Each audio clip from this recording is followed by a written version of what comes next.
ওগো নবী, আমার নবী তো মুসা, আমি আল্লাহকে সব সময় বলি, আল্লাহ আমার ছেলেকে তুমি জান্নাতে দাও যদি গো, আমার ছেলেটাকে তুমি মুসার বন্ধু বানাইয়া জান্নাতে দিও। জুড়ে জুড়ে কন্যা সুবহানাল্লাহ। মায়ের জন্য খাবার তৈরি করলেন মুসা নবী, দাঁড়িয়ে দাঁড়িয়ে আলী বিন মুহাফিকের দৃশ্য দেখি এবার মাকে রুটি বানালেন, গোশত রান্না করলেন। দেখে দেখে বন্ধু সব কাজ সম্পূর্ণ হলো। এবার মুসার যেই সাথী বন্ধু হয়ে জান্নাতে যাবে, ওই আলী বিন মুহাফিক গোসল করতে গেল।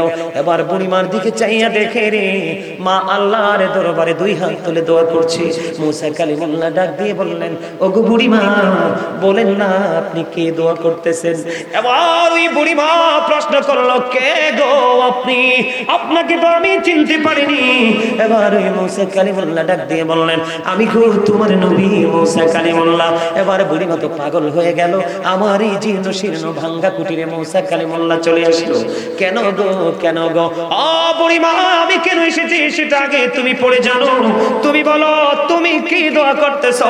এবার ওই বুড়িমা ডেকে ডেকে বলে, ওগো নবী, আমার সন্তান আমাকে এত বেশি ভালোবাসে, এত মায়া করে, এত আদর যত্ন করে গো, আমি পাগল হয়ে যাই আমার এই ছেলের ভালোবাসা দেখে গো।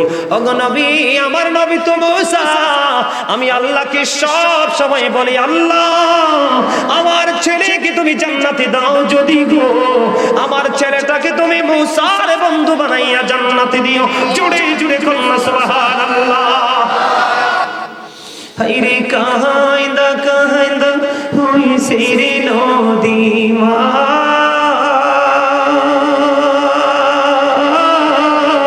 হায়রে কাহাইন্দা কাহাইন্দা হইছে রে নদী, আমার নয়ন জলে দিবানিশি তোষের আগুন এই হৃদয়ে জ্বলে, আদো করে নেলি গোকে আমায় কুলে তুলে, কিছু দিনা দর করিয়া যাই যে আবার ভুলে, আদো করে নেলি গোকে আমায় কুলে তুলে, কিছু দিনা দূর করিয়া যাই যে আবার ভুলে, আমায় কে দিবে আর সান্ত্বনা গো মা,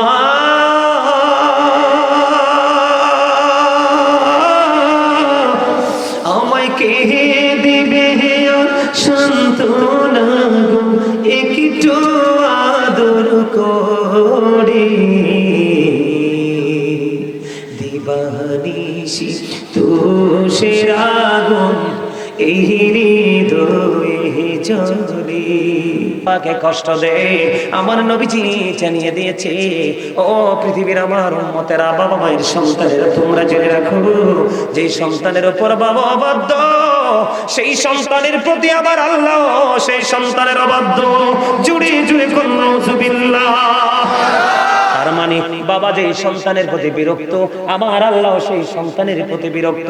এই সন্তান হাজার ডাকাডাকি করলেও, হাজার নামাজ রোজা করলেও কোনো ফায়দা হবে না, কারণ বাবা মা এমন একটা সম্পদ। তোমার জীবনের সকল আমল তুমি করেছো, বাবা মারে কলিজায় আগুন দিয়েছো, তোমার সব কিছু বন্ধু বিনষ্ট হয়ে যাবে।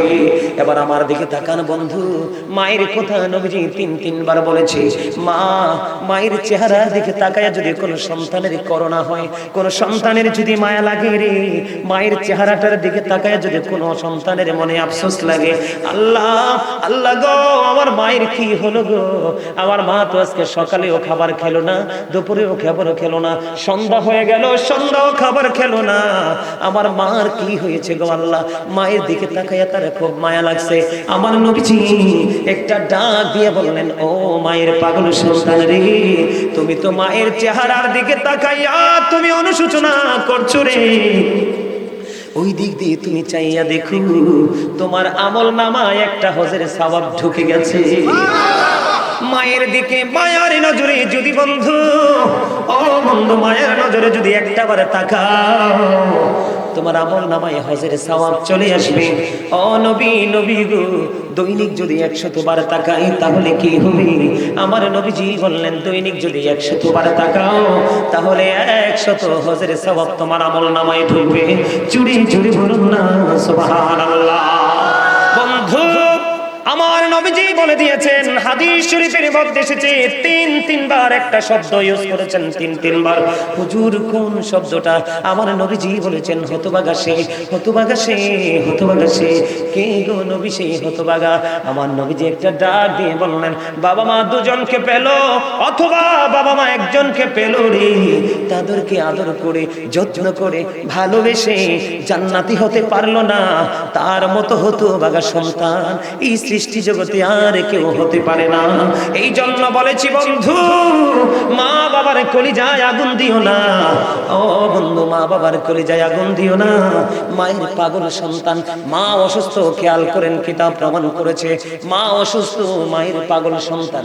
মা কেবল সন্তানকে ডেকে ডেকে বলে, বাবা আমি তো হাঁটতে পারি না, আমি তো চলতে পারি না, কিন্তু আমার তো মনে চায় খানায় কাবা আমি তওয়াফ করব।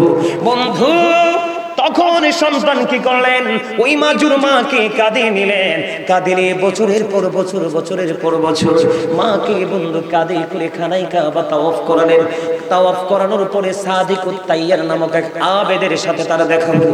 দেখা হওয়ার পরে সাদিকুত তাইয়ার নামক আবেদকে প্রশ্ন করলো, আপনি বলে দেন, আমি আমার অসুস্থ মাকে বছরের পর বছর, বছরের পর বছর আমি আমার অসুস্থ মাকে কাঁধে করে খানায় কাবা তাওয়াফ করিয়েছি, আপনি বলে দেন, আমি যে আমার মায়ের স্তন চেপে ধরে দুধ পান করেছি, এই দুধের ঋণটা শোধ হয়েছে নি? সাদিকুত তাইয়ার একটা ডাক দিয়ে বললাম, ও মায়ের পাগল সন্তান, তুমি হৃদয় খুলে শোনো গো, তোমার বয়স যদি 50,000 বছর হয়, কত বছর? তোমার হায়াত যদি 50,000 বছর যদি হয় রে, 50,000 বছর যদি তুমি হায়াত পাও, এই 50,000 বছর যদি তোমার জনম দুঃখী মাকে কাঁধে করে তুমি ঘুরাও রে, তারপরেও নিঝুম রাত্রিতে মায়ের স্তন চেপে ধরে যে দুধ পান করেছিলে, একটা রাত্রির দুধ পান করার ঋণ যদি 50,000 বছর মাকে কাঁধে করে ঘুরাও, তোমার ওই একটা রাত্রির দুধ পানের ঋণও শোধ হবে না।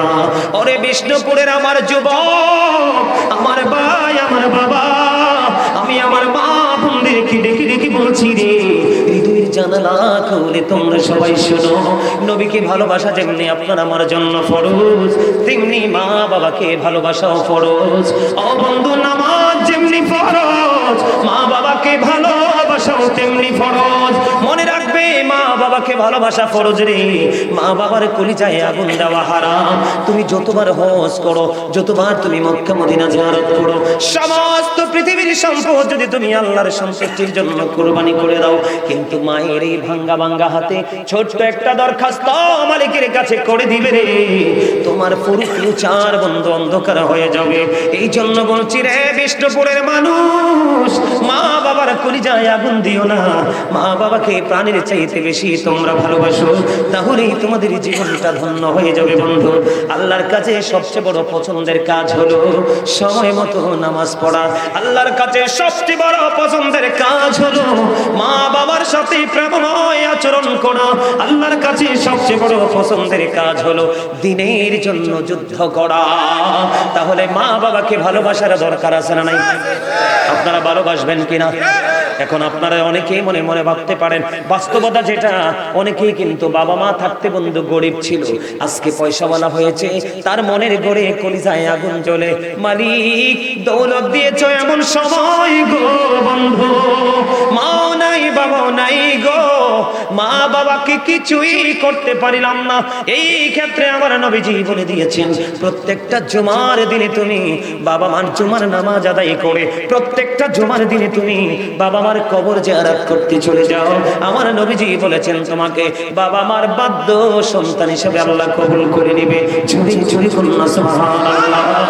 আপনি বাবা মা চলে গেছে বন্ধু, আজকে 3 ভাই মিলে আজকে মাহফিলের আয়োজন করলো রে। আপনিও তেমনি ভাবে বড় করে না পারলে ছোট্ট করে বন্ধু মিলাদের আয়োজন করেন, বাড়িতে মানুষকে খাওয়ান। এখন কিন্তু কিছু কাঠমোল্লা বের হয়েছে, মা বাবার মৃত্যুবার্ষিকীতে খাওয়ানো বেদাত বলে, আছে না নাই? আমি আপনাদেরকে বলে যাই, আল্লাহ রাসূল বলেছেন আল্লাহর কাছে দুটি কাজ সবচেয়ে বেশি পছন্দের। একটা হলো পরিচিত হোক অপরিচিত হোক, দেখা মাত্রই মুসলমান এক মুসলমানকে সালাম দিয়ে দেওয়া। আরেকটা হলো কোন মানুষকে বন্ধু আত্মতৃপ্তির সাথে পেট ভরে খাইয়ে দেওয়া। এখন আপনি মৃত্যুবার্ষিকীর দোয়ার আয়োজন করে মেহমানকে ডাকেন কিনা? আরো জোরে বলেন, আশেপাশের মানুষকে খাওয়ান কিনা? এইদিকে তাকান। এই জায়গাতে আমি দুটো হাদিস অ্যাড করব বন্ধু। কয়টা হাদিস? আমার নবীজি বলেছেন, তোমরা যখন রান্না করো, রান্না করে তরকারিতে একটু ঝোল বাড়াইয়া দিও, যেন তুমি তোমার পাশের গরিবকে দিতে পারো, খাওয়াতে পারো। জোরে বলুন না সুবহানাল্লাহ। মা আয়েশা সিদ্দিকা রাদিয়াল্লাহু তাআলা আনহা থেকে হাদিস কেন বর্ণিত, আপনারা আমার প্রাণের নবীকে প্রশ্ন করলেন, ইয়া রাসূলুল্লাহ, ইয়া হাবিবাল্লাহ, নবী গো, আমার দুইজন প্রতিবেশী আছে। কয়জন? আমার দুইজন প্রতিবেশী আছে, আমি তাদেরকে কিছু দিতে চাই। ওগো নবী, আমি আগে কাকে দিব আপনি বলে দেন। ইয়া রাসূলুল্লাহ, ইয়া হাবিবাল্লাহ, নবী গো, আপনি বলে দেন, আপনি সমাধান করে দেন, আমি কাকে আগে দিব।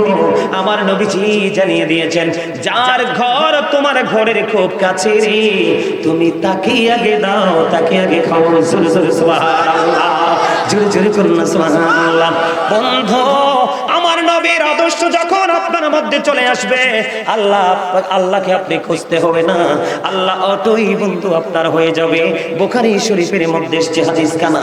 আমার নবীজির কাছে একদিন এক ক্ষুধার্ত ব্যক্তি আসলেন, পথিক আসলেন, ডেকে ডেকে বলছে, খেয়াল করেন বন্ধু, নবী গো, পেটে খিদা, একটু খাবার দেন না। এবার নবীজি একজন বিবির কাছে খবর পাঠালেন।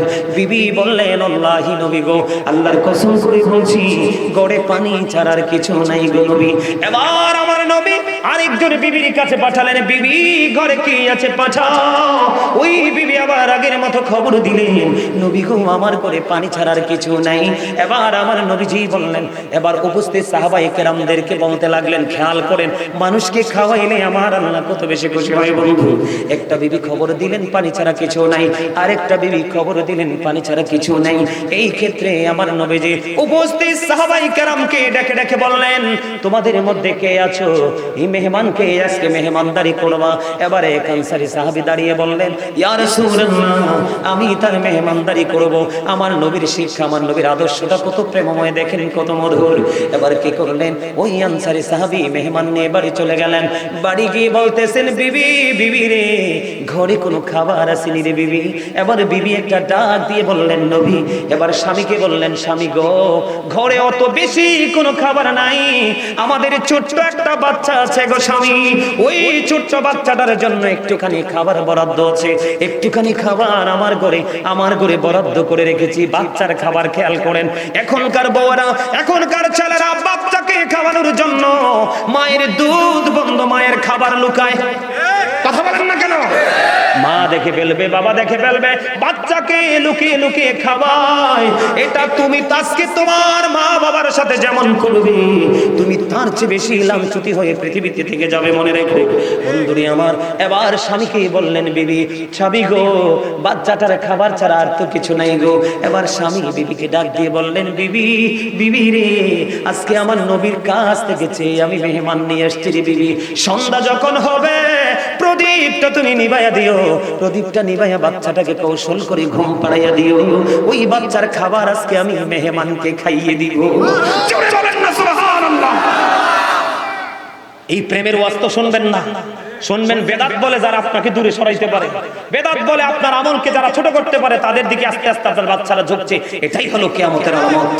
মনে রাখবেন, ইসলাম যখন পৃথিবীতে এসেছিল, ইসলাম তখন গরিব ছিল, পৃথিবীর অবস্থা ভালো ছিল না। যখন ইসলাম পরিপূর্ণতা পেয়েছে পৃথিবীতে, পৃথিবীর অবস্থা ছিল, পৃথিবীর সোনালী দিন পার করেছে, ঠিক কিনা বলে? এখন আবার ধীরে ধীরে ইসলাম গরিব হয়ে যাচ্ছে, পৃথিবী ধ্বংসের দিকে ধাবিত হচ্ছে। মনে রাখবেন, আল্লাহ সূরা ইউনূসের মধ্যে বলেছে, সূরা ইউনূসের 44 নম্বর আয়াতে বলেছে, ইন্নাল্লাহ ইন্নাল্লাহ লা ইয়াজলিমুন নাসা শাইয়্যা ওয়ালাকিন্নান নাসা আনফুসাহুম ইয়াজলিমুন। আল্লাহ বলেছে আল্লাহ আল্লাহর বান্দার উপর অত্যাচার করে না, বান্দা নিজেই নিজের উপর অত্যাচার করে। খেয়াল করেন আমার কথাগুলো। আল্লাহ বলেছেন আল্লাহু লা ইউহিব্বুজ জালিমিন, যারা অত্যাচারী আল্লাহ তাদেরকে ভালোবাসে না। আল্লাহ বলেছেন ওমালিজ জালিমিনা মিন আনসার, যারা অত্যাচারী জালেম যারা বিপদে পড়বে আল্লাহ তাদের জন্য কোনো সাহায্যকারী রাখেন। বন্ধু মজার খবর এবার কি করলেন, যেমনি ভাবে স্বামী বলে দিল তেমনি ভাবে বাচ্চাটাকে ঘুম পাড়িয়ে দিল। বাচ্চাটা ঘুমিয়ে গেল। ওই বাচ্চার খাবারটা আজকের মেহমানকে খাওয়াইয়া দিল। রাত্র পার হয়ে গেল, সকাল যখন হলো ওই আনসারী সাহাবী আমার নবীর দিকে ধীরে ধীরে হাঁটি হাঁটি পা পা করে বন্ধ এগিয়ে যায়। আমার নবীজি ওই আনসারী সাহাবীকে দেখে নবীজির পুরো নুরানি চেহারা মোবারকে বন্ধু মিষ্টি হাসি ফুটে উঠেছে। ঝুড়ি ঝুড়ি কন্যা সুবহানাল্লাহ। ওই আনসারী সাহাবী চলে গেলেন। যাওয়ার পরে আপনার আমার প্রাণের নবীকে প্রশ্ন করলেন, নবী গো আপনি কেন গো এই মিষ্টি মিষ্টি করে হাসছেন? আমার নবীজি একটা ডাক দিয়ে বললেন, ওরে সাহাবী তুমি কি প্রেমের খেলা তুমি খেলেছো গত রজনীতে? তোমার এই ছোট্ট বাচ্চার খাবার তুমি তোমার বাচ্চাকে না খাওয়াইয়া তোমার প্রাণের নবীর মেহমানকে তুমি আপ্যায়ন করেছো। যখন তুমি মেহমানের সাথে প্রেমময় আচরণ তুমি শুরু করে দিয়েছো, তোমার প্রতি সন্তুষ্ট হয়ে গেছে, খুশি হয়ে গেছে রে। এই খবর আমি নবী পেয়ে গেছি, এই জন্য তোমাকে দেখে মিষ্টি হেসে দিয়েছি। জোরে জোরে বলো সুবহানাল্লাহ, আরো জোরে বলো ও বিষ্ণুপুরের মানুষ রে, মিষ্টি হাসি দিয়ে বলো সুবহানাল্লাহ। এখন খাওয়াবেননি মানুষকে নাকি খাওয়াইতে দ্বিধা করবেন? আজকের মাহফিলের কমিটি মানুষের জন্য খাবারের আয়োজন করছে কিনা? তার কপাল বন্ধু এত প্রেমময় কপাল, তার নসিব এত খুশনসিব। আমার নবীজি বলে দিয়েছে, মুসা নবীর প্রশ্নের জবাবে আমার আল্লাহ 3টি উত্তর দিয়েছিলেন। আল্লাহ খুশি হইলে বাবা মার কোলে মেয়ে দেয়। এখন বাবা মার উপরে আল্লাহর গজব পড়ে মাইয়া হইলে, কথা কন না কেন? ঠিক না বেঠি? 3টা কন্যা সন্তান যেই বাবার তার জন্য 3টা জান্নাত, 2টা কন্যা সন্তান যেই বাবার তার 2টা জান্নাত। হাদিসের রাবী বলেছেন, আমি আমার নবীকে একটা কন্যা নিয়ে প্রশ্ন করিনি, যদি করতাম আমার মনে হয় নবীজি বলতো একটা কন্যার পিতামাতারও জান্নাত, তবে বেয়াদব কন্যা সন্তান নয়, যারা নূরের আলোয় আলোকিত হয়ে বেড়ে উঠবে। ঠিক না বেঠে? আল্লাহ খুশি হইলে কি করে? কন্যা সন্তান দেয়। আল্লাহ খুশি হইলে পৃথিবীতে বৃষ্টি দেয়। আল্লাহ খুশি হইলে আপনার বাড়িতে মেহমান পাঠায়। মেহমান পাঠাইলে, মেহমান আসলে বন্ধু বেজার হইেন না, খুশি হয়ে আপ্যায়ন করবেন। এটা আমার নবীর একটা প্রেমময় সুন্নাহ। জুড়ে জুড়ে বলুন সুবহানাল্লাহ। বাবা মার জন্য দোয়ার আয়োজন করে গরিব দুঃখীকে খাওয়াবেননি? সবাই খাওয়াবেন। তৌফিক থাকলে, আর তৌফিক না থাকলে দরকার নাই। কোরআন খতম পড়াবেন, মিলাদ পড়াবেন, মাহফিল করাবেন, বাবা মার জন্য দান সদকা করবেন। আটলান্টিক মহাসাগরে পড়ে একটা মানুষ যেমনি সাহায্য খোঁজে, কবরবাসীরাও ঠিক তেমনি কবরে এরকম সাহায্য খুঁজতেছে। যখন বন্ধু তার আপন স্বজন কোনো হাদিয়া উপটোকন পাঠায়, এটা পাহাড়ের এনে বড় করে ওই আপন স্বজনের কবরে আল্লাহ পৌঁছে দেয়। জোরে জোরে কন্যা সুবহানাল্লাহ। তাহলে মা বাবাকে মরার পরেও ভালোবাসা যায়, আপন করে নেওয়া যায়। বন্ধু আমার দিকে তাকান। এই রে তুমি হাসলা কেন? তোমার হাসির কারণটা কি একটু বলো? আরে আমারে তোমার পছন্দ না হইতে পারে, কথাগুলো কি আমার কথা? তো কোরআন এবং হাদিসে। তোমার এখানে বসেও হাসি আসে, ছি ছি ছি ছি, আফসোস। অবাক লাগলো, এর হাসির মধ্যে কোনো ধরনের কোনো জড়তা ছিল না, একদম ক্লিয়ার। আমার দিকে তাকান বন্ধু। আমি একটা এক্সাম্পল দেই, বনি ইসরাইলের বুখারী এবং মুসলিম শরীফের হাদিস, অনেক লম্বা হাদিস। শুধু মা বাবার সাথে যুক্ত যেই জায়গাটা আপনাদের সামনে তুলে ধরি, মা বাবার ভালোবাসা সন্তানকে কতটা আল্লাহর রহমতের ছায়াতলে জায়গা করে দেয় বন্ধু। বনি ইসরাইলের 3জন লোক, কয়জন খেয়াল করেন, কয়জন লোক? 3জন লোক বন্ধু সফরে বের হলো। সফরে বের হইতে সফর করতে করতে করতে করতে বন্ধু সন্ধ্যা ডানা মেলে দিল। তখন তারা আশ্রয় খুঁজতেছিলেন। তখন তারা একটা পাহাড়ের গুহার মধ্যে ঢুকে গেল। কোথায়? পাহাড়ের গুহার মধ্যে ঢুকে গেল। পাহাড়ের মধ্যে ঢোকার পরে এবার বন্ধু সিহাসিত্তার অন্যতম গ্রন্থ বুখারী শরীফ, বুখারী শরীফের মধ্যে এসছে হাদিস খানা বন্ধু। আমি এতটা মুগ্ধ হয়েছি, এতটা প্রেমে পড়েছি, বিশ্বাস করবেন ও বন্ধু বলে বোঝাতে পারবো না। তিনজন লোক পাহাড়ের গুহার মধ্যে ঢুকলো। ঢোকার পরে হঠাৎ করে তারা দেখতে পাইলেন ভিতরে ঢোকার পরে এত বিশাল পাহাড় বন্ধু, বিশাল পাথর এই ধসে পড়লো পাহাড়ের উপর থেকে। ধসে পড়ে ওই তারা যে দরজাটা দিয়ে ঢুকছে এই দরজাটা বন্ধ হয়ে গেছে। এবার তারা চাইয়া দেখলেন এই যে পাহাড়ের গুহার মধ্যে আমরা ঢুকে গেলাম, বিপদে পড়ে গেলাম, এটা আল্লাহ ছাড়া পৃথিবীর কেউ তো জানে না, এখন আমরা কি করব? এটা হাদিস শরীফের মধ্যে আসছে সারা পৃথিবীর মানুষ যদি চেষ্টা করে ওই পাথরটা বন্ধু ওই দরজা থেকে সরানো সম্ভব নয়, যদি মালিক যদি দয়া না করে। এত ভয়ঙ্কর এক পাথর দরজা রাস্তাটা বন্ধ করে দিল। তারা চিন্তা করতেছেন, চিন্তা করতে করতে বন্ধু তারা বেহাল হয়ে গেল, কি করব এখন, কি করব? এবার কি করলেন? এবার কি করলেন? তিনজন মিলে চিন্তা করলেন। তিনজন মিলেমিশে চিন্তা করলেন যে আমাদের পার্সোনাল কিছু আমল আছে। কি আছে? পার্সোনাল কিছু আমল আছে আমার। তিনজনের কি আছে? পার্সোনাল স্পেশাল কিছু আমল আছে। তিনজনে মিলে পরামর্শ করলেন আল্লাহর কাছে আমাদের নিজ নিজ আমল দিয়ে আল্লাহর কাছে আজকে দরখাস্ত করব। কি করব? দরখাস্ত করব আমার আল্লাহ এই দরখাস্তের উসিলায়, আমলের উসিলায় আমাদেরকে কি করবে? বিপদ থেকে বাঁচাবে। তিনজন মিলে পরামর্শ করলেন। এর মধ্যে প্রথম জন হলো মা বাবার পাগল সন্তান। সুবহানাল্লাহ। প্রথম সন্তান কি? বাবা মার পাগল সন্তান। তিনজন মিলে বন্ধু তারা চিন্তা করে তিনজনের জীবনে তিনটা গুরুত্বপূর্ণ আমল তারা খুঁজে বের করলেন। এর মধ্যে প্রথম যিনি ওনার জীবনের বন্ধু একটা আমল হলো মা বাবার প্রতি গুরুত্বপূর্ণ এক প্রেমের নিদর্শন। নিদর্শনটা হলো কেমন জানেননি? যেই তিনজনের মধ্যে আজকে একজন বন্ধু পাহাড়ের গুহার মধ্যে ঢুকিয়ে বিপদে পড়ে আছে, এই সন্তানটা মা বাবার পাগল। সেই ছিল একটা কাঠুরিয়া। কি? সে ছিল একজন কাঠুরিয়া। সকাল যখন হতো বন্ধু দাওয়াত বা কুড়াল নিয়ে তিনি জঙ্গলে যেতেন, কাঠ কেটে বন্ধু এনে তিনি বিক্রি করে তার জীবিকা উপার্জন করতেন। বন্ধু ওনার ঘরে দুধ দোহনের প্রাণী ছিল। আমাদের ঘরে ছাগল থাকে না, গাবি থাকে না, এইরকম বন্ধু দুধের প্রাণী। আজকে কাঠ কাটতে গিয়ে বন্ধু দেরি হয়ে গেল, কাঠ কাটতে গিয়ে দেরি হয়ে গেল, সময় মতো আসতে পারলেন না, অনেক দেরি করে আসলেন। আইসা দেখেন মা বাবা বন্ধু ঘুমিয়ে গেছে। যখন ঘুমিয়ে গেল কাঠগুলো রেখে আগে বন্ধু তিনি দুধ দোহন করলেন। দুধ দোহন করার পরে যখন তিনি ঘরে গেলেন, ঘরে যাওয়ার পরে যাইয়া দেখলেন এখনো বাবা মার ঘুম ভাঙে না, বাবা মা ঘুমিয়ে আছে। দুধ যখন দোহন করলেন, আপনারা বলেন একটা ছেলে লাকড়ি কেটে এসেছে, কত কষ্ট না লাকড়ি কাটা। লাকড়ি কাটা এটাকে আলাদা করা বন্ধু অনেক কষ্টের কাজ। সন্তান কত মা বাবার পাগল, নিজের কষ্টটাকে পুরো কুরবানি করে দিল, পুরো কষ্টটাকে কুরবানি করে দিয়ে বন্ধু এবার কি করলেন? পুরো কষ্টটাকে কুরবানি করে দিয়ে দুধটা দহন করলেন। দুধের পাত্রটা হাতে নিয়ে বন্ধু দাঁড়িয়ে গেলেন। হাদিস শরীফের মধ্যে এসেছেন তার ওরসের সন্তান।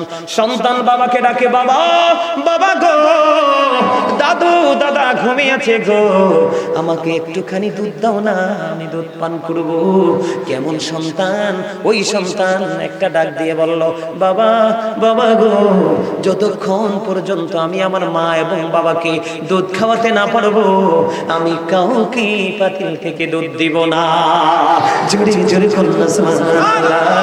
কেমন পাগল সন্তান! নিজের সন্তান রেখে রেখে বলে, বাবা একটুখানি দুধ দাও।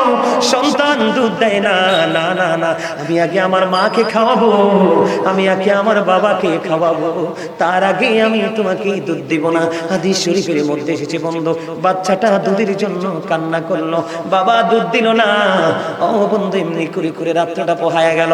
সকাল যখন হলো, আসসালাতু খায়রুম মিনান নাওম, আযান হয়ে গেল, বাবা মার ঘুম ভেঙে গেল এবং বাবা মাও জুটুজু বানিয়ে বন্ধু নামাজ পড়লো। আর সন্তান তো দুধের পাত্র হাতে নিয়ে বাইরের দরজায় দাঁড়িয়ে আছে। বাবা মা উঠলো, ওঠার পরে বাবা মাকে দুধটা খাওয়ালো, দুধ পান করলো। বন্ধু, এমন প্রেম মা বাবার সাথে আজকের এই সন্তান পৃথিবীর কেউ জানে না। পাহাড়ের গুহার মধ্যে বিপদে পড়ে আছে, এবার কি করবে? আজকে আল্লাহকে একটা ডাক দিয়ে বললেন, আল্লাহ গো, ওই দিন আমি পাহাড় থেকে গিয়েছিলাম, শরীর অত্যন্ত ক্লান্ত ছিল, আমি খুব টায়ার্ড ফিল করেছিলাম, কিন্তু তারপরেও আমার বাবা মার প্রেম এত বেশি ছিল গো, আমি দুধ দোহাই আমার সন্তানকে পর্যন্ত দেইনি গো, সারাটা রাত ওই মায়ের দরজার পাশে দাঁড়াইয়া রইলাম। আল্লাহ, ওই দিন মা বাবার সাথে মিষ্টি আচরণ করেছিলাম শুধু তুমি আল্লাহকে খুশি করার জন্য। ওই দিন বাবা মার সাথে যেই আচরণ করেছি, যে ব্যবহারটুকু করেছি, ওই ব্যবহার যদি তোমার কাছে ভালো লেগে থাকে, তাহলে আজকে ওই বিপদ থেকে তুমি আমাকে উদ্ধার করো।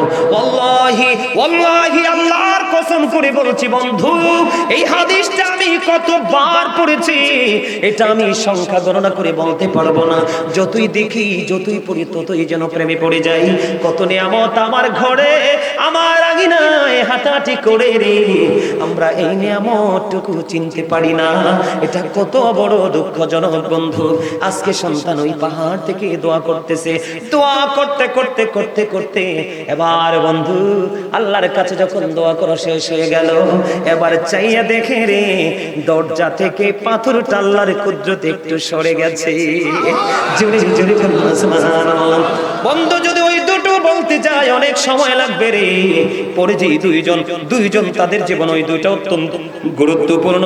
ওই দিকে যাব না, কারণ মেহমানদেরকে বিদায় দিতে হবে, তারা বসতে চাইলে কিন্তু বসিয়ে রাখা যায় না, তাদেরকে বিদায় দিব। আলোচনাটা এই বিষয়টাই, টপিকটা আমি শেষ করে দেই বন্ধু, এরপর ওনাদের পরিচয় করিয়ে বিদায় দিব।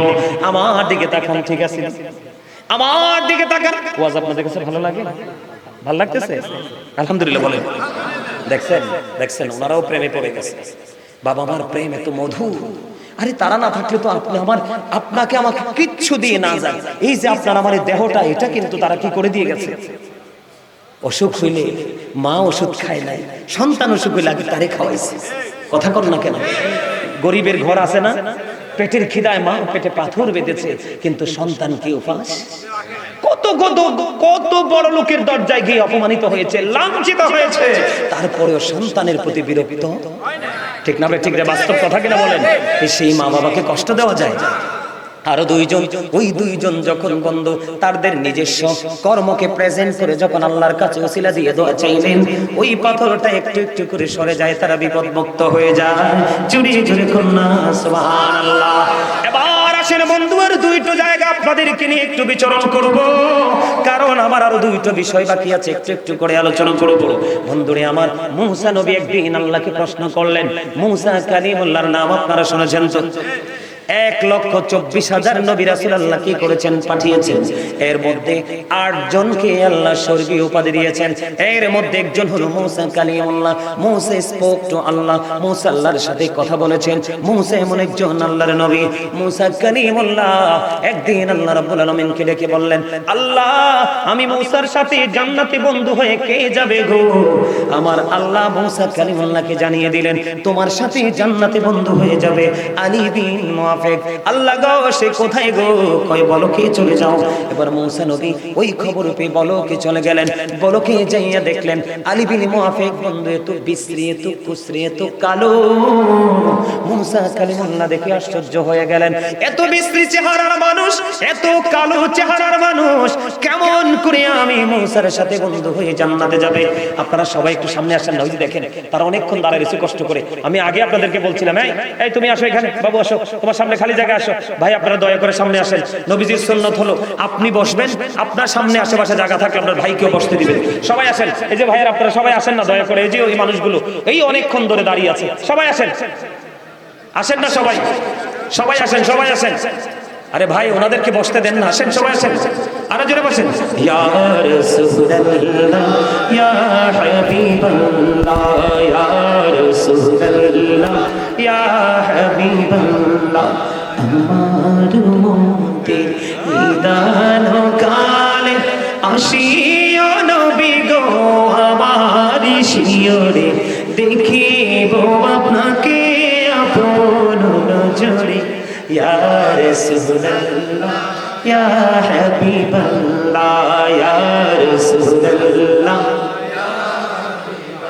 না শুনেছি হাদিসে দেখিলে আপনাকে জীবনের গোনা ঝরিয়ে পড়ে দিও গো দেখা দয়া করে ইয়া রাসূলুল্লাহ ইয়া হাবিবাল্লাহ ইয়া রাসূলুল্লাহ ইয়া হাবিবাল্লাহ মুনকার নাকির রশিয়া সওয়াল করবে বসাইয়া নিবেন পর্দা দয়াল নবী উঠাইয়া সালাম জানাবো কদম সুইয়া ইয়া রাসূলুল্লাহ ইয়া হাবিবাল্লাহ ইয়া রাসূলুল্লাহ الصلاة والسلام عليك يا رسول الله জোরে জোরে কোন আলহামদুলিল্লাহ। অল্প সময়ের মধ্যে এই বিষয়টা আমি ক্লোজ করে নিচ্ছি। আমার দিকে তাকান, মুসা নবী কি আশ্চর্য হয়ে গেলেন, এত কালো এত বিশ্রী চেহারার মানুষ তার জীবনে কি এমন আমল করলো যেই আমলের গুণে সে আমি মুসার সাথে জান্নাতে বন্ধু হয়ে যাবে। মুসা কালিমুল্লাহ এবার বন্ধু ওই আলী বিন মুআফিকের কর্মটা দেখতেছিলেন। সে ছিল একজন গোশত বিক্রেতা, যাকে আমরা বাঙালিরা বলি কসাই, ঠিক কিনা বলেন? তার নাম হলো বন্ধু আলী বিন মুআফিক। ওই কসাই গোশত বিক্রি করতেছে, কিন্তু সবচেয়ে মজার জায়গা হলো পোস্তের পশু জবাই করে বিক্রি করতেছে। কিন্তু সবচেয়ে গুরুত্বপূর্ণ যে জায়গাটা, এটা প্যাকেট করে বন্ধু একটা সাইডে রেখে দিয়েছে, চুরি চুরি কন্যা সুবহানাল্লাহ রেখে দিয়েছে। এবার ওই কসাই গোশত বিক্রি করলো। গোশত বিক্রি করা যখন শেষ হয়ে গেল, এবার বন্ধু ওই আলী বিন মুআফিক তার বাড়ির দিকে রওনা হলো। মুসা কালিমুল্লাহ তার সঙ্গে সঙ্গে বাড়ির দিকে রওনা হলো। যাইতে যাইতে যাইতে যাইতে মুসা নবী যাইয়া দেখলেন তার মা এত বৃদ্ধ, এত বড় বুড়া হয়েছে, হাঁটতে চলতে পারে না বন্ধু। একটা খাঁচার আরামদায়ক একটা খাঁচার মধ্যে বসাইয়া একটা উঁচু জায়গার মধ্যে রেখে এসেছে, যেন কোনো বিষাক্ত পোকামাকড় মাকে ধ্বংস করতে না পারে, ধ্বংসন করতে না পারে। বন্ধু এবারে গেলেন আলী বিন মুআফিক, সারাদিন গোশত বিক্রি করলেন। যাওয়ার পরে মাকে আরামদায়ক জায়গা থেকে নামালেন, পরিষ্কার পরিচ্ছন্ন করলেন। করার পরে বন্ধু নিজেই গোসল করেননি, ফ্রেশ হয়নি, আগে চলে গেলেন বন্ধু মায়ের জন্য খাবার তৈরি করতে। মায়ের জন্য খাবার তৈরি করলেন। মুসা নবী দাঁড়িয়ে দাঁড়িয়ে আলী বিন মুআফিকের দৃশ্য দেখি এবার মাকে রুটি বানালেন, গোশত রান্না করলেন। দেখে দেখে বন্ধু সব কাজ সম্পূর্ণ হলো। এবার মুসার যেই সাথী বন্ধু হয়ে জান্নাতে যাবে, ওই আলী বিন মুআফিক গোসল করতে গেল। এবার বুড়িমার দিকে চাইয়া দেখে রে মা আল্লাহর দরবারে দুই হাত তুলে দোয়া করছে। মুসা কালিমুল্লাহ ডাক দিয়ে বললেন, ওগো বুড়িমা বলেন না আপনি কে দোয়া করতেছেন? এবার ওই বুড়িমা প্রশ্ন করলো, কে গো আপনি? আপনাকে তো আমি চিনতে পারিনি। এবার ওই মুসা কালিমুল্লাহ ডাক দিয়ে বললেন, আমি গো তোমার নবী মুসা কালিমুল্লাহ।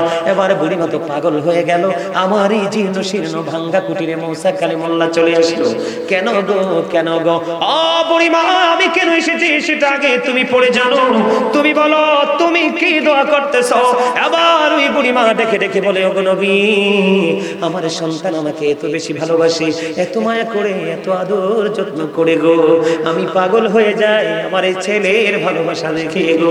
ওগো নবী আমার নবী তো মুসা, আমি আল্লাহকে সব সময় বলি, আল্লাহ আমার ছেলেকে তুমি জান্নাতে দাও যদি গো, আমার ছেলেটাকে তুমি মুসার বন্ধু বানাইয়া জান্নাতে দিও।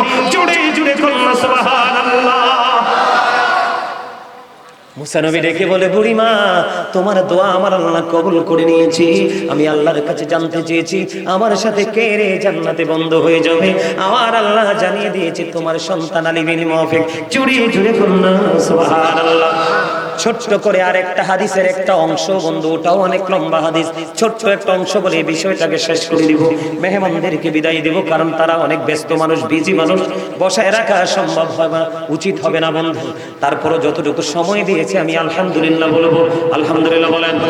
বন্ধুরে আমার এই হাদিসটাও বুখারী শরীফের একটা অংশ খেয়াল করেন। বাবা মার ওজন, বাবা মার মর্যাদা কত, তাদের জবান আল্লাহর কাছে কত পবিত্র, কত পছন্দের বোঝানোর জন্য। এখন আমাদের দেশে অনেক মসজিদের ইমাম সাহেব আলেম ওলামা বাবা মাকে কষ্ট দেয়, আছে না নাই? আছে না নাই? লাঠি দিয়া পর্যন্ত বাবার গায়ে আঘাত তোলে। এরকম ইমাম জানা থাকলে তার পিছনে কোনোদিন নামাজ পড়বেন না, কারণ সার্টিফিকেট থাকলে, শিক্ষাগত যোগ্যতা থাকলে শুধু ইমাম হওয়ার যোগ্যতা রাখে না। ইমাম হওয়ার জন্য তার গুড ক্যারেক্টার সম্পূর্ণ হতে হবে, উত্তম চরিত্রের অধিকারী হতে হবে। ও বন্ধু, তার ক্যারেক্টার যদি গুড না হয়, ভালো না হয়, কখনোই সে যতই শিক্ষিত হোক ইমাম হওয়ার যোগ্যতা রাখে। ঠিক কিনা বলেন?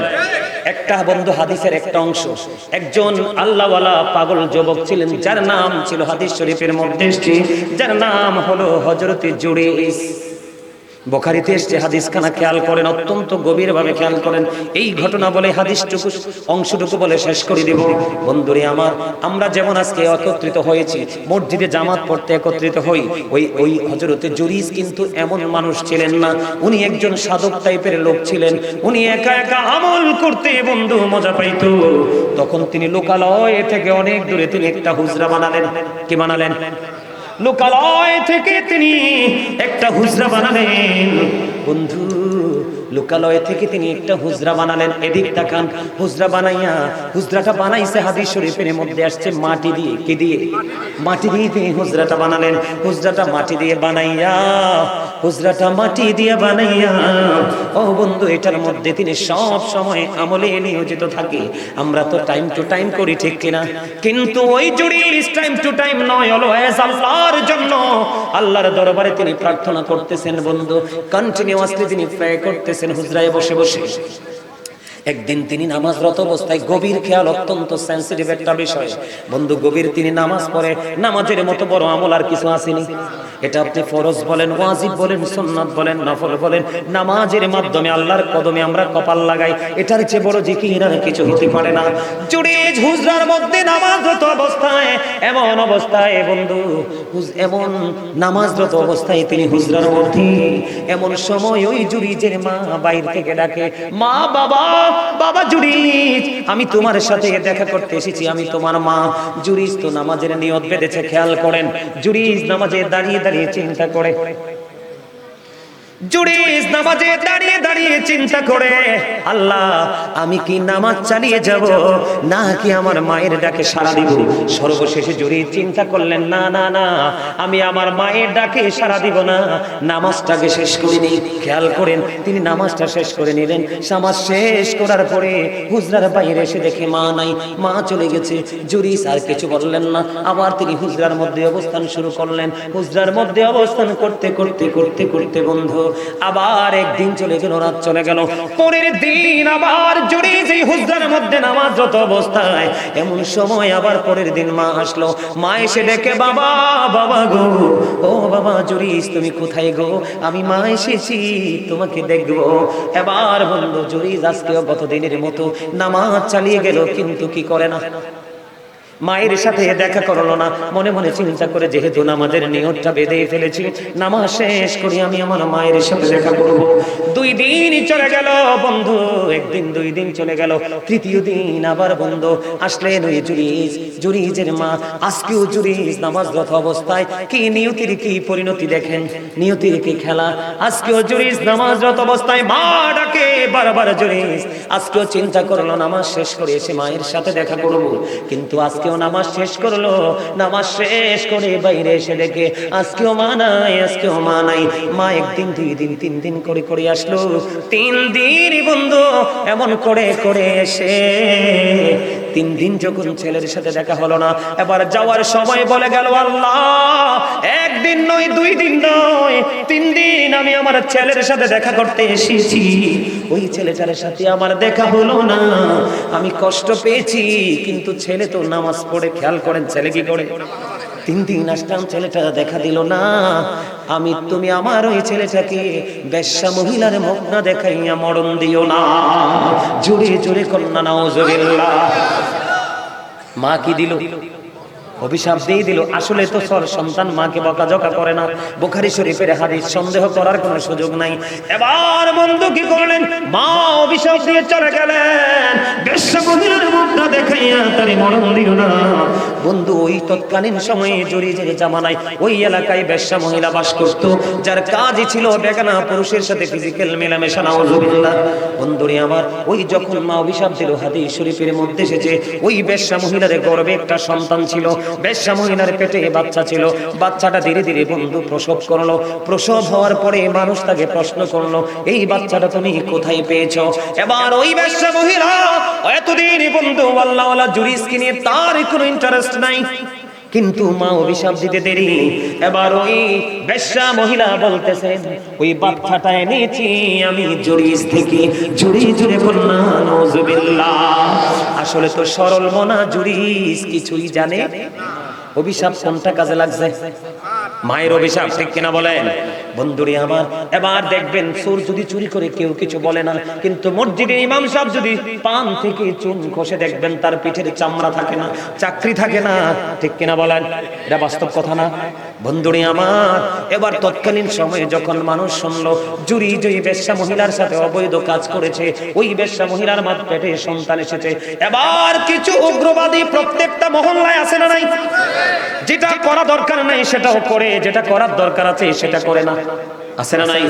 তৎকালীন সময়ে বন্ধু কিছু উগ্রবাদী মানুষ জলদি চলে গেল, হুজুরি জেরি মাটির হুজরাটাকে ভেঙে ফেললো, তাকে কন্টিনিউয়াসলি বন্ধু প্রহার করতে শুরু করলো। মারতে মারতে মারতে মারতে প্রহার করতে করতে বন্ধু তাকে টেনে হেসড়ে তার হুজরা থেকে বের করলো। এবার জুরিস বলল, তোমরা আমাকে এভাবে প্রহার করতেছো কেন? কেন গো আমাকে তোমরা প্রহার করতেছো? এই কথা বলার জোরেতে জুরিস যখন প্রশ্ন করলো, তখন ওই মানুষগুলো বলল, তোমাকে প্রহার করার কারণ হলো তুমি বেশ্যা মহিলার সাথে অবৈধ মেলামেশা করে তার গর্ভে সন্তান দিয়েছো। জুড়ে জুড়ে নাউজুবিল্লাহ। এবার ওই আল্লাহওয়ালা বুজুর্গ সাদাত ওই জুরিজ বলল, আমি ওই মহিলার সাথে কোনো মেলামেশা করিনি, ওই বাচ্চাটা কোথায় আমার কাছে নিয়ে আসো। খেয়াল করেন জুরিজের পাওয়ার কত, আল্লাহর কাছে, আল্লাহর সাথে তার কত প্রেমের বন্ধন। ওই জুরিজ কনফিডেন্সলি বলল, তোমরা একটা কাজ করো, আমাকে একটা ঘটি পানি দাও, আমি একটু নামাজ পড়বো। একটা ঘটি পানি দিয়ে ওযু বানাইয়া তিনি নামাজে দাঁড়ালেন। নামাজে দাঁড়ানোর পরে নামাজ শেষ করলেন। নামাজ শেষ করার পরে এবার দেখেন কত মজার খবর, নামাজ শেষ করার পরে এবার তিনি ডাকলেন, কোথায় ওই বেশ্যা মহিলার বাচ্চা? আমার কাছে নিয়ে এসো। এবার ওই বাচ্চাটাকে নিয়ে আসলো। আমি যে ওয়াজ করতেছি ভালো লাগছে বলে কিন্তু সবাই আসছেন, ভালো না লাগলে কি বসতেন? সবাই চলে যেতেন, কিন্তু মানুষের মধ্যে একটা প্রশ্ন কন্টিনিউয়াসলি ঘুরপাক খাচ্ছে, এমন আল্লাহওয়ালা জুরিস এমন নাপাক কাজ কোনোভাবে করতে পারে না, এটা করতে পারে না। আসলে বাস্তবতা কি দেখবো, মানুষ বন্ধু লোকে লোকারণ্য হয়ে গেল, মানুষগুলো সারি সারি ভাবে দাঁড়িয়ে গেল। ওই ছোট্ট বাচ্চাটাকে জুরিজের সামনে বন্ধু আনা হলো, দৃশ্য দেখার জন্য মানুষগুলো পাগল পাড়া হয়ে গেল।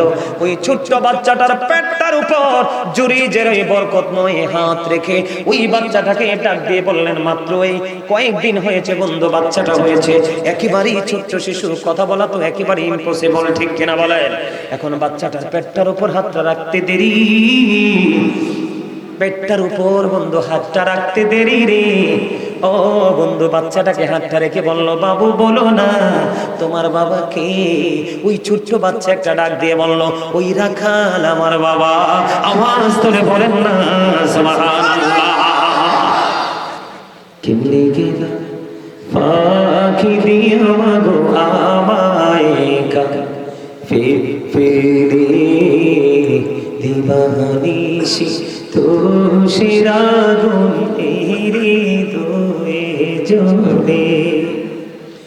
কেমনে গেলা পাখি দিয়া মাগো আমায় ফেরে দিবানিশি তুষের আগুন এরি দুয়ে জলে। হাইরে কাহাইন্দা কাহাইন্দা হইছে রে নদীমা,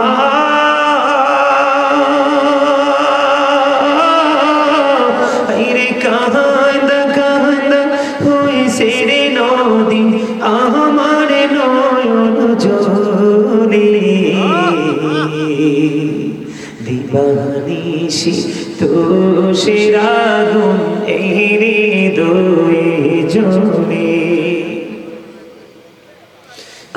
করে নিলি গো কেউ আমায় কুলে তুলে, কিছুদিন দর করিয়া যায় যে আবার ভুলে, আদর করে নিলি গো কেউ আমায় কুলে তুলে, কিছুদিন দর করিয়া যায় যে আবার ভুলে।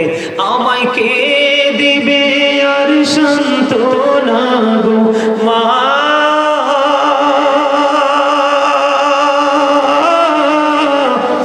আমায় কে দিবে আর সান্ত্বনা গো, একটু আদর করে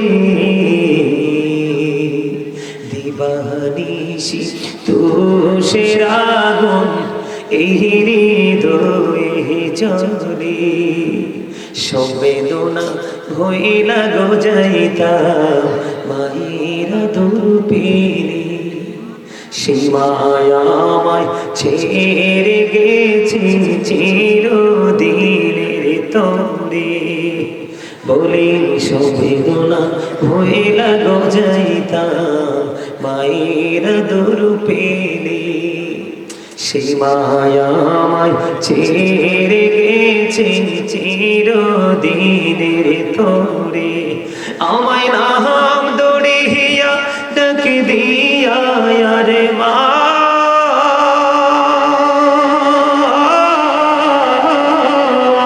আমায় নাম দড়িয়া ডাক দিয়া কে নিবে রে ঘোরে, দিবানিশি তুষের আগুন এই হৃদয়ে জ্বলে। মারহাবা। গজলটা আরো বড়, আরো যদি লম্বা করি তাহলে আমার আরো সময় লাগে যাবে, কিন্তু আমার ওয়াজ বাকি রয়েছে। আমি কি ওয়াজ শেষ করব নাকি আরেকটু করব আলোচনা? মা বাবা নিয়ে যেটুকু করছি তো সারবো তো, চলবে না? যারা বোঝার কিন্তু বুঝে গেছে, যারা বুঝেছেন বুঝে গেছেন। তবে সর্বশেষে হাদিস থেকে একটু বুঝাইতে চেষ্টা করছি আপনাদেরকে যে বাবা মাকে কোনোভাবে কি করা যাবে না, কষ্ট দেওয়া যাবে না। এখন আমি কি করি কোন তো, ওরা যে দাঁড়াই রয়েছে আমার কাছে তো খারাপ লাগতেছে। হ্যাঁ আপনারা ভাইয়েরা আমার, আপনাদেরকে আবারও বলছি, আপনারা অনেক লম্বা সময় তো আলোচনা শুনতেছেন, আমি খুব অল্প সময়ের মধ্যে শেষ করে দিব। আপনারা সবাইকে বিনীতভাবে অনুরোধ করছি, আপনাদের মাঝে মাঝে একটু একটু গ্যাপ আছে, একটু সামনের দিকে এসে বসেন না দয়া করে। এই যে ওরা কত মানুষ, ওরা দাঁড়ায় রয়েছে, সবাই আসেন সামনের দিকে, ওদেরকে একটু বসতে দেন। আচ্ছা ঠিক আছে, আপনারা কথা বলেন না, আমি একটা আলোচনা করবো এখন ছোট্ট করে। কি করে? এটা কি কোরআন শরীফ না? আমার দিকে তাকান, আপনারা একটু আমার দিকে খেয়াল করেন। হ্যাঁ, কথা বলবেন না দয়া করে। এতক্ষণ যেভাবে আদবের সাথে আলোচনা শুনেছেন ঠিক এইভাবে আলোচনা শুনবেন, একটু মহব্বত করে আদবের সাথে। আমি একটু আলোচনা করব একটা বিষয় নিয়ে, কারণ ওই সমস্যাটাও আমাদের সমাজের মধ্যে অনেক বেশি দেখা যায়। কেন বলতেছি জানেননি? আমাদের এলাকায় এখন কিন্তু আমাদের প্রত্যেকটা, সারা বাংলাদেশের প্রত্যেকটা আনাচে কানাচে কোনো জায়গায় একটু মানুষগুলো ফাস্ট, আবার কোনো জায়গায় একটু স্লো, কিন্তু সমস্যাটা আছে, এটা কিন্তু সত্য। সেই সমস্যাটা হলো আপনার আমার দুনিয়ার নিজের পার্সোনাল সবকিছুই কিন্তু সহজভাবে চলে, একটা জায়গা চলে না, সেটা হলো মসজিদ। না ভুল বলছো? আমার ঠিকটা আপনারা ভালো করে বলেন না কেন? একটা জায়গা কিন্তু ভালো করে চলে না। মসজিদে ইমাম সাহেবকে হাদিয়া দিবে, খতিব সাহেবকে হাদিয়া দিবে, সবার ঘরে ঘরে কত 200, 100, 500 এরকম, ঠিক না? এই টাকাটা আমরা দিতে চাই না। এই টাকাটা যদি দিতে চাই না, আমরা কি জবাব দিব আল্লাহর কাছে ওপারে গিয়ে? এখন আপনি নিজেকে ইমানদার হিসেবে যদি আল্লাহর কাছে পরিচয় দিতে চান, তাহলে কিন্তু আল্লাহ যে সম্পদ আপনাকে দিয়েছে, যে দৌলত আপনাকে দিয়েছে, দৌলত থেকে আল্লাহ সন্তুষ্টির জন্য খরচ করতে হবে। এটা রাস্তায় হোক, আপনার জন উন্নয়নমূলক হোক, কোনো গরিব দুঃখীর জন্য হোক, কোনো সহি মাদ্রাসার জন্য হোক, মসজিদের জন্য হোক, মানে আল্লাহ সন্তুষ্টির জন্য আপনাকে কোনো না কোনো অপশন নিয়ে আপনাকে দান করতে হবে। এটা আপনার অনুযায়ী, আপনাকে কিন্তু কেউ প্রেসার দিবে না। কি দিবে না? আপনাকে কেউ প্রেসার ক্রিয়েট করবে না। এই যে জায়গাটা বোঝানোর জন্য দেখেন সূরা বাকারাতে আল্লাহ রাব্বুল আলামিন বলেছেন, আল্লাযীনা ইউমিনুনা বিল গায়বি ওয়া ইউকিমুনাস সালাত ومما رزقناهم ينفقون আল্লাহু আকবার। আল্লাহ রাব্বুল আলামিন বলতেছেন, বন্ধু সাবধানী ওরাই। কারা সাবধানী? যারা অদৃশ্য বিশ্বাস করে, সালাত কায়েম করে, ওমিম্মা রাযাকনাহুম ইউনফিকুন। আল্লাহ রাব্বুল আলামিন যে সম্পদ দিয়েছে, দৌলত দিয়েছে, মাল দিয়েছে, তা থেকে যারা দান করে, তার মানে আপনি ইমানদার পরিপূর্ণ তখনই হবেন যখন আপনি আল্লাহর সন্তুষ্টির জন্য যেই কোনো জায়গা আপনার অনুযায়ী আপনি দান করবেন। বলে হুজুর কেমন করে দানটা করব? হাদিস শরীফের মধ্যে এসেছে, আমার দিকে তাকান। ছোট্ট করে বলছি, বেশি লম্বা করব না, কারণ অনেক রাত হয়ে গেছে। বন্ধুরে আমার, আপনার আমার প্রাণের নবী একজন অসুস্থ সাহাবীকে দেখতে গেলেন। খেয়াল করেন, অসুস্থ সাহাবীকে যখন দেখতে গেলেন, ওই সাহাবী নবীজিকে ডাক দিয়ে বললেন, নবী গো, ও প্রাণের নবী, আমি আমার সব সম্পত্তি দান করে দিব। নবীজি ডাক দিয়ে বললেন, না না না, সব দান করা যাবে না। এবার বললেন, ইয়া রাসূলুল্লাহ, তাহলে আমি অর্ধেক দান করে দিব। আমার নবীজি বললেন, না না, অর্ধেক দান করা যাবে না। এবার তিনি বললেন, ইয়া রাসূলুল্লাহ, তাহলে 1/3 আমি দান করব, তার মানে 3 ভাগের 1 অংশ আমি দান করে দিব। নবীজি বললেন, হ্যাঁ, এটা তুমি করতে পারো।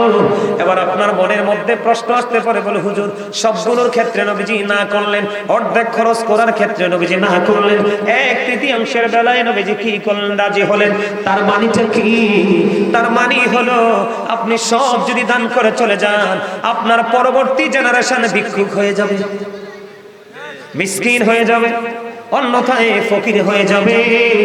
আপনি চলে যাওয়ার পরে যেন আপনার সন্তান যেন কারো কাছে হাত পাততে না হয়, ভিক্ষা করতে না হয়, এই জন্য আপনি আপনার সন্তানের জন্য রেখে যান এবং আপনার সম্পদ হিসাবে আপনি দান করে যান। হাদিস তাকান, আব্দুল্লাহ ইবনে মাসউদ রাদিয়াল্লাহু তাআলা আনহু থেকে হাদিস কানা বর্ণিত।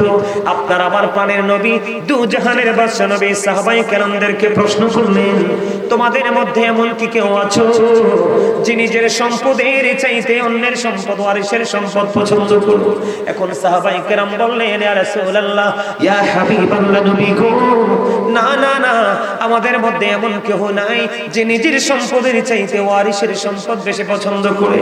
এবার আপনার আমার প্রাণের নবী আবার পুনরায় বললেন, নিজের সম্পদ কোনটা, ওয়ারিসের সম্পদ কোনটা তোমরা বুঝি না। আমি আপনাদেরকে বুঝাই, আপনি ইন্তেকালের পরে, আপনি মরার পরে পৃথিবীতে যা রেখে যাবেন, এই সবগুলো হলো আপনার ওয়ারিসের সম্পদ। আর মৃত্যুবরণ করার আগে আল্লাহর সন্তুষ্টির জন্য যেই খাতে দান করে যাবেন, এগুলো সব হলো আপনার সম্পদ। যেটা বলেন না সুবহানাল্লাহ। মজার জিনিস না? কি আপনি ওয়ারিসের জন্য রেখে যান, আপনি আপনার জন্য পাঠান। কথা বুঝতে পারছেন? আজকে মাহফিলে যারা আজকে মাহফিল করছে, তারা মূলত পৃথিবীতে যে সম্পদ থাকবে এটি তার আপন স্বজনরা ভোগ করবে। এরা চাইলে দান করতেও পারে, নাও করতে পারে। আর এখনকার যুগে তো যেই আপনার নমুনা বের হয়েছে, আপনি মনে রাখবেন, আপনার পরবর্তী প্রজন্ম আপনার কবরের কাছে যাবে না, কারণ কাঠমোল্লার সংখ্যা বেশি বেড়ে গেছে। কথা কয় না কেন? ভুল বলেছি? অনেক কোরআন হাদিস থেকে আপনার কি দলিল থাকার পরেও সাধারণ মানুষকে বিদআত বলে বলে বলে বলে আমল থেকে দূরে সরায়। ঠিক কিনা বলেন? এর মধ্যে একটা হলো, বাবা মার কবরে জিয়ারত করতে দেয় না, কয় বিদআত। নবীজি কি জিয়ারত করে নাই? কথা বলেন না, জিয়ারত করে নাই? মা আয়েশা যখন দেখলেন মধ্যরাতে নবীজি বিছানায় নাই, আবার খুঁজতেছেন, খুঁজতে খুঁজতে যায় দেখলেন জান্নাতুল বাকিতে নবীজি জিয়ারত করতেছে। আর যারা কন্যা সুবহানাল্লাহ। এই জন্য যেই কোনো দাড়িওয়ালা, টুপিওয়ালা, পাগড়িওয়ালা দেখলেই কিন্তু পাগল হয়েন না, হক্কানি আলেম বেছে বেছে নিয়েন। কারণ ৭৩ দলের মধ্যে ৭২টা যাবে কোথায়? জাহান্নামে। আর একটা দল মাত্র যাবে জান্নাতে, আর এই দলের নাম হলো আহলে সুন্নাহ ওয়াল জামাত ইজ দ্য বেস্ট পার্টি। জেনে কন্যা সুবহানাল্লাহ। এই দলকে নবীজি জান্নাতের সংবাদ দিয়ে গেছেন। তবে হ্যাঁ, এখানে একটা কথা আছে যে আপনি সুন্নি জামাতের হইলেই জান্নাতে চলে যাবেন না। অনেক সুন্নি জামাতের লোক আছে নামাজ পড়ে না, আছে না নাই? অনেকে আছে সুদ খায়, অনেকে আছে রাতের আধারে মানুষের চুরি করে। এই সুন্নিয়ত দিয়ে আবার রাসূল পাওয়া যাবে না। আর রাসূল যদি না পান, আল্লাহর তো আপনি কোথায় আছে জানবেনই না। ঠিক কিনা বলেন?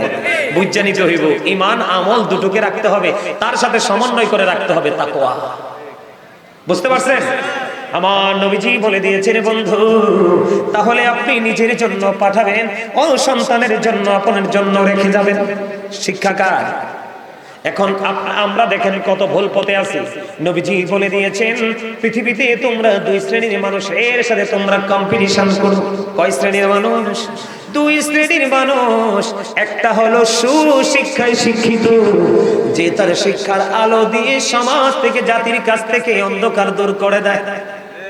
আছেন এমন মানুষ? কথা বলেন, আছে না? সুশিক্ষা শিক্ষিত হয়ে মানুষকে সুশিক্ষার আলো ছড়িয়ে দেয়, মানুষ আলোর দিকে ধাবিত হয়, অন্ধকারকে মানুষ বয়কট করে। আছে না?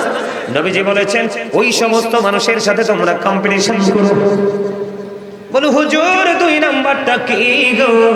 দুই নাম্বারটা হলো, ও বন্ধু, আপনার সমাজে এলাকায় অনেক ধনী মানুষ আছে না, হালাল উপার্জন করে। কি করে? সুদ ঘুষ খাইয়া ধনী হইলে কিন্তু আবার হইতো না। কি?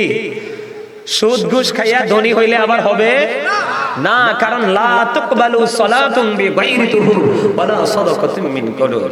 পবিত্রতা ছাড়া ইবাদত কবুল হবে না, হালাল টাকা ছাড়া দানও কবুল। কথা বুঝতে পারছেন? তাহলে হালাল পথে উপার্জন করা এটাও কিন্তু বড় একটা ত্যাগের বিষয়, ঠিক কিনা বলেন? তাকওয়ার বিষয়। হালাল পথে উপার্জন করে তার এই ধন সম্পদকে করে আল্লাহর সন্তুষ্টির জন্য বিভিন্ন খাতে খরচ করবে করে তোমরা তার সাথে কম্পিটিশন করো। এখন আমরা সুশিক্ষায় শিক্ষিত হতে চাই না, যারা দানবীর তাদের সাথে আমরা কম্পিটিশন করতে চাই না। আমাদের কম্পিটিশন হলো একজনের ছেলে চলে গেছে ইতালি, আমারটা যাবে লন্ডন, আরেকজনেরটা চলে গেছে লন্ডন যুক্তরাজ্যে, আমারটা যাবে আমেরিকা যুক্তরাষ্ট্রে। কথা কয় না কেন? আমাদের কম্পিটিশন হইল এমন, একজন যদি বিট পাকা করে টিন সেট বিল্ডিং করে, আরেকজনে কয় আমার চারপাশে পাকা ওয়াল করে আমি বিল্ডিং করব। আরেকজনে বলে তুমি পাকা ওয়াল করেছো, উপরে তো টিন দিয়েছো, কিন্তু আমি করব ছাদ দিয়ে। ঠিক না ভাই? এইরকম কম্পিটিশন আমাদের মধ্যে আছে, কিন্তু সঠিক কম্পিটিশন আমাদের মধ্যে নাই। কথা বলেন না কেন? আর জোরে এরকম না বিষয়টা? কেন দান করবেন নি? আল্লাহর কথা নবীজির কথা মিলছে নি? আল্লাহও কইতেছে দান করো, তাইলে তুমি পাক্কা ইমানদার। আর তুমি শক্ত হইয়া কৃপণ হইয়া যদি থাকো, তাইলে কিন্তু তুমি ইমানদার হতে পারলা না। ঠিক কিনা বলেন? আপনি যদি দুই হাত ভরে সামর্থ্য থাকে দান করেন, আপনার যখন প্রয়োজন হবে আল্লাহর কাছে চাইতে দেরি, আল্লাহ আপনাকে ওইভাবেই দিবে। আর আপনি যদি শক্ত করে রাখেন, আপনি চাইলেও কিন্তু আল্লাহ কি হয়ে যাবে পাবে। দেখবেন এক রিকশাওয়ালা হয়ে গেছে কোটিপতি, আর বাপ দাদার আমল থেকে আরেকজন কোটিপতি, ওইটা দেখবেন ভিক্ষা করে। আছে না এমন? এটা শুধু তার, ওই যে বলেছি সূরা ইউনূসের 44 নম্বর আয়াত, আল্লাহ বান্দার উপর অত্যাচার করে না, বান্দা নিজেই নিজের উপর অত্যাচার করে। ঠিক না ঠিক? আরেকটা কথা বলি আপনাদেরকে, এই আল্লাহর পথে সন্তুষ্টির জন্য দান না করলে, না খাওয়াইলে সমস্যা আছে। এখন বড়ি গেছে, বড়ি পাকে, কিন্তু ভিতরে ফোকা আছে না? গত বছর বাবা কাঁঠাল নিছে, আপনাদের এদিকে তো উনি আসে। গত বছর বাবা কাঁঠাল নিছে, কাঁঠালটা ইনটেক, কিন্তু কাঁঠালের যে কোয়া এটার মধ্যে পোকা পাইছি, খাই নাই কাঁঠাল। চিন্তা করেন, এটা কিন্তু একটা রহস্য আছে তো, আছে না? আমরা আগে বাড়ির আঙ্গিনা থেকে, আমার মনে আছে ছোট্ট থাকতে আমাদের ঘরের দরজায় একটা পেয়ারা গাছ ছিল, এটা 12 মাস পেয়ারা ধরতো। এটা আপনার ঠিক এতটুকু হইতো, একদম সেপটা হইতো পেয়ারাগুলো, এত গোল না। তো এটা দেখতাম অনেক সময় ফজর পড়তে উঠলে দেখতাম যে পেয়ারা পড়ে রয়েছে নিচে পাইকা, কামড় দিলে যে স্বাদ লাগতো, গান মিষ্টি সবকিছু মিলাইয়া। কিন্তু এখন কি আর পাকা পেয়ারা খাওয়া যায়? পোকা না, কামড় দিয়া খাইলাম ধোকা, পেয়ারার ভিতরে বসে রয়েছে পোকা। ঠিক না? ঠিক আছে না? নাই না, ভুল কইছি? পোকা আছে না? এটার জন্য দায়ী কি? আপনি এবং আমি। বলে হুজুর কেন? হাদিস শরীফের মধ্যে আসছে আপনাদের এলাকার মানুষ তো কৃষি কাজ করে না, অনেক সবজির চাষ তো করে। তো ধরেন আপনার যে কোনো সবজি হতে পারে, তবে এর মধ্যে মজার হলো টমেটো কিন্তু কাঁচা খাওয়া যায়। আমি আগে ছোট থাকতে ক্ষেত থেকে কাঁচা পেরে খেয়েছি, যেটাকে ভেন্ডি বলি, দেরেশ। আমরা আঞ্চলিক ভাষা কি কই? দেরেশ কই, দেরস কই, যে যেটা পারি এটাই কই। কথা বলেন না কেন? ওইটা কিন্তু গাছ থেকে পেরে পেরে কাঁচা খাওয়া যায় কি যায় না? এবার আরেকটা আছে, ধরেন এখন যে সৃজনাল যে একটা মজার জিনিস আমাদের সবার প্রিয়, শশা এবং ক্ষীরাটা এখন আমাদের সবচেয়ে মজা। ঠিক না? এই কানে কানে কথা কোন যাইতো না, জমাইয়া রাখতে হইব। হ্যাঁ, আমার সামনে ডাইনি ভাবে কানে কানে কথা কম যায় না, কারণ কানে কানে কথা কইলে আমার পিচ্চির আকালকে ভুল ধরছে, আপনি কানে কানে কোন কোন আপনি বলবেন কানে এবং মুখে। আরিফে আমি কই তুই তো গোড়াটা ধরছস, আমি তো ওই খেয়াল করি নাই, কথা তো আসলে মুখ দিয়ে কইছে, কিন্তু কথা তো কইছে কানের কাছে। ঠিক না ঠিক? আমার পিচ্চি গতকালকে ওয়াজ থেকে নামছি, গাড়িতে উঠছি, আমার পিচ্চি বললে কিন্তু বাচ্চা না, এটা কুমিল্লা বিশ্ববিদ্যালয়ের ছাত্র, অনার্সে পড়ে। আমি এটাকে ছোট থাকতে পিচ্চি বলি আর কি, আদর করে পিচ্চি বলি। তো এটা সারা ওয়ার্ল্ডের মানুষ জানে হুজুরের একটা পিচ্চি আছে। তা আমার পিচ্চি কালকে গাড়ি ধরছি পরে বলতেছে, হুজুর আপনার এই কথাটা তো হয় না। আমি কিটা কই, কি হয় না? কামনে কোন কানে কানে, কানে কানে বলবেন কেন, এটা বলবেন কানে মুখে। আলহামদুলিল্লাহ। আবার কুমিল্লা আলিয়াতে ফাজিল করতেছে, মনে হয় এবার মনে হয় 3rd ইয়ারে সম্ভবত। আরিফের কথা বলতেছি আর কি। এরপরে আজীবন আমার কাছে পিচ্চি থাকবে। বড়দের কাছে কি ছোটরা কখনো বড় হয়? বাবা মার কাছে কি সন্তান কখনো বড় হয়? আমার কাছে তো সে কখনোই বড় হবে না, আমার কাছে সে পিচ্চি থাকবে। যতদিন সে পিচ্চির মতো থাকবে ততদিনই আমার কলিজায় তার বসবাস থাকবে। যেদিন সে বড় হয়ে যাবে সেদিন কিন্তু আর সেই জায়গাটা পাবে। এটাই কিন্তু বাস্তবতা। সন্তান যখন বাবার মুখে কথা বলে এটা বড় হয়ে গেছে, তখনই কিন্তু সন্তানের প্রতি লানত আসতে থাকে। ঠিক না? যেটা বলতে চেয়েছিলাম, আপনাদেরকে এক্সাম্পল স্বরূপ দেওয়ার জন্য হাদিস শরীফের মধ্যে আসছে। আবার ধরেন আমাদের বাংলাদেশের সবচেয়ে অর্থনৈতিক একটা ভূমিকা রাখে গরু এবং ধান। কথা কয় না কেন? অনেক সময় অনেক গরিব আছে, খাওয়াইতে পারে না ঘরে, গরুগুলো ছেড়ে দেয়, তো মাঠে যাইয়া আরেকজনের ধানের গোছা কি করে খেয়ে ফেলে কিনা। এখন অনেক সময় দেখা যায় এমন সময় ধানের গোছা খাইছে, এই ধান আর শীষ বের হবে না। ঠিক আছে? ঠিক, শীষ মানে ধানের ছড়া আর বের হবে না। এটি কিন্তু বাস্তবতাটা তুলে ধরতেছি আপনাদের কাছে, বাস্তবতাকে অস্বীকার করা যাবে না। কিন্তু কথা বলেন, the cow is useful animal. ঠিক কিনা বলেন? কথা বলেন না কেন? ডোমেস্টিক অ্যানিমেল, এটা অস্বীকার করা যাবে না। বুঝতে পারছেন? এদিক তাকান। এখন বন্ধু, গরিবের গরু আপনার ক্ষেতের কোনা দিয়ে কয়েকটা ধানের গোছা খেয়ে ফেললো, এমন সময় খেয়েছে এই সময় আর বন্ধু শীষ বের হবে না, দানের সময় শেষ হয়ে গেল। আপনার আমার প্রাণের নবী বলে দিয়েছে হাদিস শরীফের যে মূল ভাষা, আপনি ওই কৃষককে গালি দেন নাই, আপনি কৃষককে বকা দেন নাই, আপনি কৃষককে কোনো পানিশমেন্ট দেননি, আপনি ধৈর্য ধরেছেন। আমার নবীজি বলেছেন তুমি ধৈর্য ধরেছো, আল্লাহর উপর ভরসা করেছো, কৃষককে তুমি জরিমানা করো নাই, জরিমানা নাও নাই, তোমার জন্য একটা স্পেশাল নিয়ামত বরাদ্দ হয়ে গেল। ওই গরু যতগুলো দানের গোছা খেয়েছে, ওই দানের গোছা খেয়ে ফেলার পারবে তুমি তাকে কোনো বকা দাও নাই, তার কলিজায় আঘাত দাও নাই, তার পশুটাকেও তুমি বেত্রাঘাত করো নি, তোমার আমল নামায় চলে আসবে সৎকার সওয়াব। কথা বলেন না কেন? না, গরু তো আর কমন ভাবে কেউ ছাড়বে না, এটা তো ইন কেস। কথা বলেন না কেন? এটা কি আমি আপনাদেরকে বলছি, আমি কোথায় যাই এই বক্তব্য দিতে কোথায় যাই আপনারা শেষ পর্যন্ত বসলে না বুঝতে পারবেন। টমেটো বলেন, ক্ষীরা বলেন, যেই বলেন, আপনাকে না বলে কি করলো? নিয়ে গেল, খেয়ে ফেললো। এখন কিন্তু কিছু ক্রিমিনাল আছে আমাদের বাংলাদেশে। কি আছে? কিছু ক্রিমিনাল আছে না নাই? একজনের সাথে যদি শত্রুতা থাকে, সাক্ষী হয়ে তার জন্য জরিমানা দাঁড় করায়, আছে না নাই? বন্ধুরি আমার, পশু পাখি কীট পতঙ্গ যাই খায়, আপনার আমল নামায় চলে আসবে সৎকার সওয়াব। সুবহানাল্লাহ বলেন না? এখন দেখবেন পুকুর থেকে পাখি দুই একটা মাছ খায়, কি খায়? দেখবেন নেট দিয়ে পুরো ব্লক করে দেয়। এই যুগে পাখি নাই বললেই চলে। আমরা যখন ছোট্ট ছিলাম এত পাখি ছিল, ধান যখন কাইটা অগ্রহণ মাসে শোয়া দিত, কত পাখি এসে ধান খাইতো। তারপরেও জমির মালিক ওই পাখির প্রতি, পশু পাখির প্রতি এত কঠোর ছিল না। এই যুগে আইসা বন্ধু এত পশু পাখি নাই, ফসলে তো নষ্ট করে না, কিন্তু জমির মালিকগুলো অত্যন্ত কঠোরতা অবলম্বন করে কি করে না? আপনার আশেপাশে গাছে আপনার আম ধরছে, এখানে গরিবের হক আছে, আপনি কিন্তু তাকে করুণা করে দিবেন না।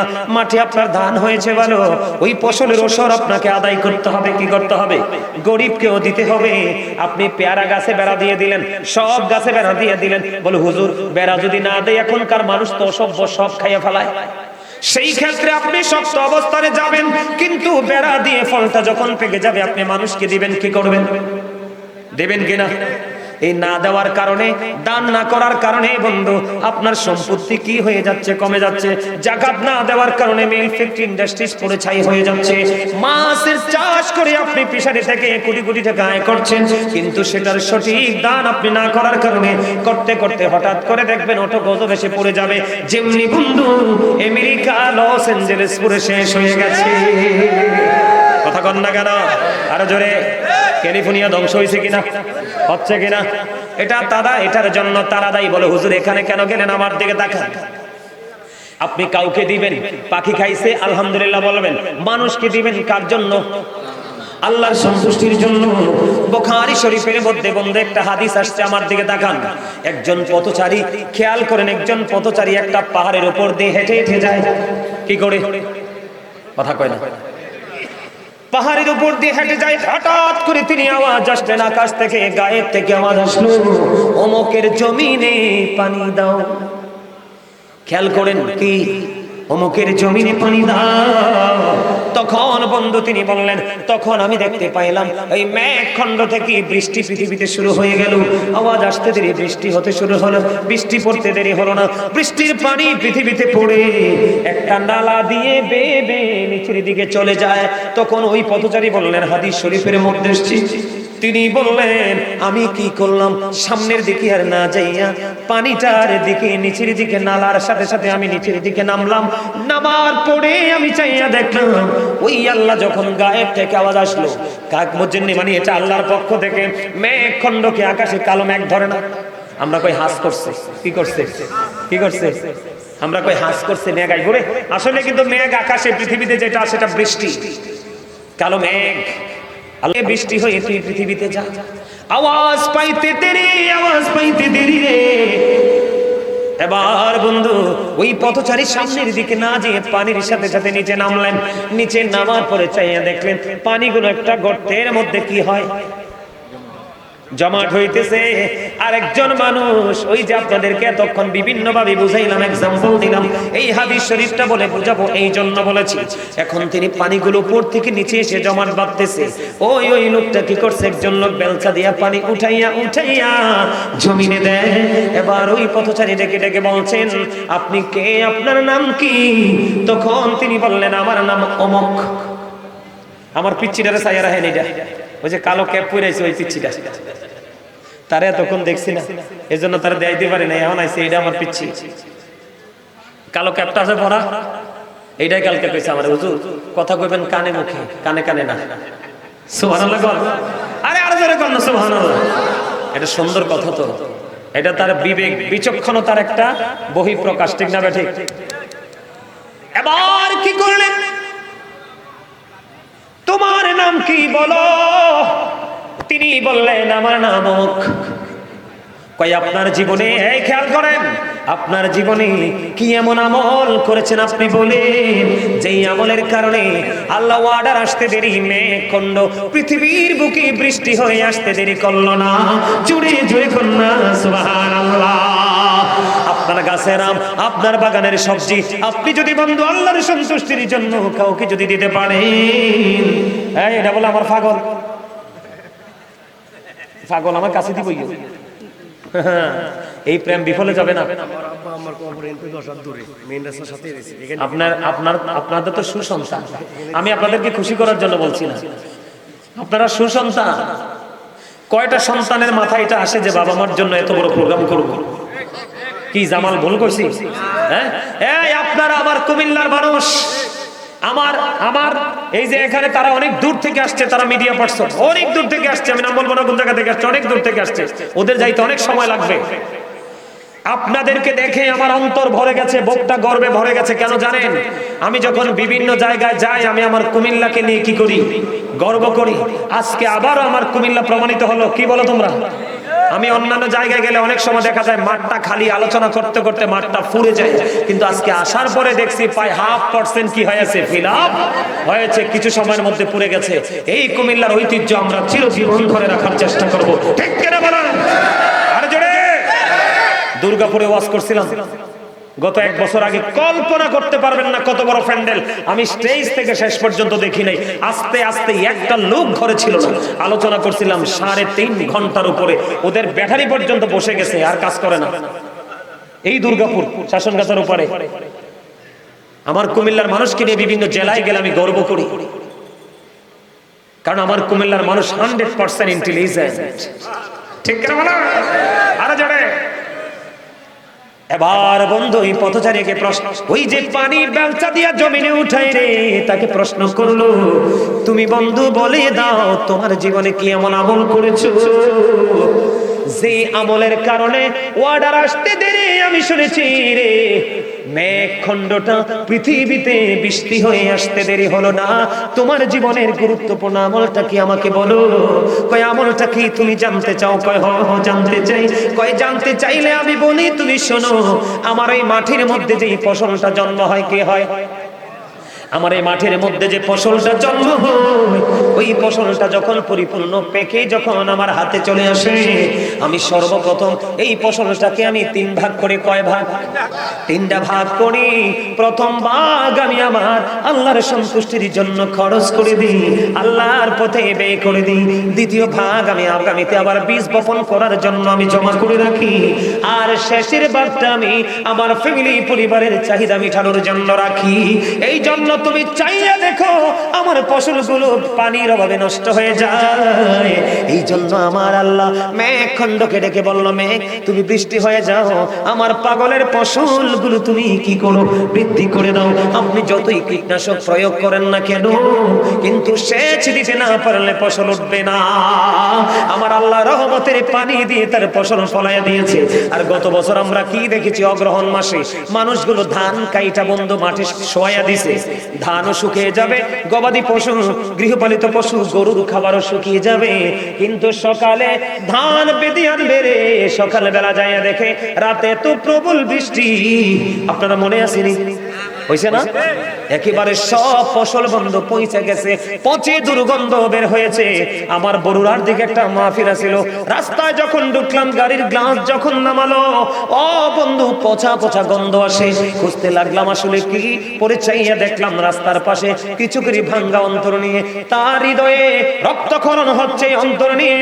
ও বন্ধু পচা পচা ধান গাছগুলো রাস্তায় ওঠায়, কিন্তু এগুলো কোনো কাজে লাগবে না।